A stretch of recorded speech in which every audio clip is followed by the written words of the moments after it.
તો આજે આપણે ચોખા અને આ છે મગની દાળ, તો એમાંથી આપણે હેલ્ધી અને ટેસ્ટી બ્રેકફાસ્ટ બનાવવાનો છે.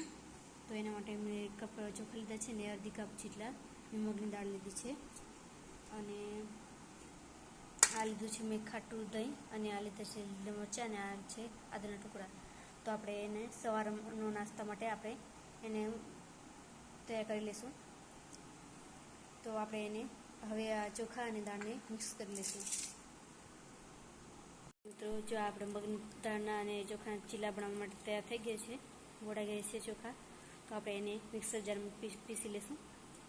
તો તૈયાર છે આ. હેલો મિત્રો, જો આપણે પેટ ચીલા માટેનું તૈયાર થઈ ગયું છે. એકદમ ફૂલીને મસ્ત થઈ ગયું છે. જો કમ્પ્લીટ થઈ ગયું છે. તો આપણે એને ચીલા માટેનું બેટર તૈયાર કરી લઈશું. તો આપણે એમાં થોડુંક સ્વાદ પ્રમાણે મીઠું નાખી દઈશું.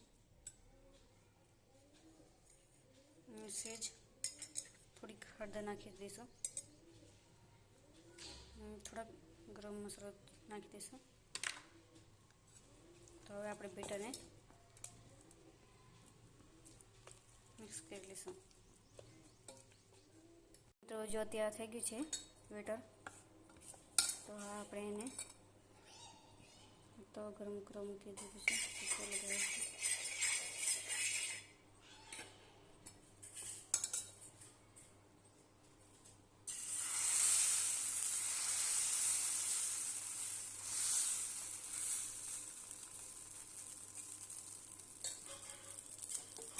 હવે આપણે એને ઢાંકી દઈશું.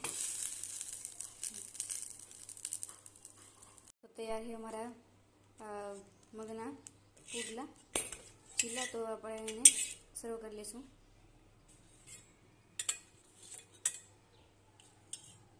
તો આપણે લાલ ચટણી છે અને લીલી ચટણી છે, તો એને આપણે સાથે આપણે ખાઈ શકીએ છીએ. તો મારી ચેનલને સબસ્ક્રાઈબ, લાઈક અને કોમેન્ટ જરૂર કરજો.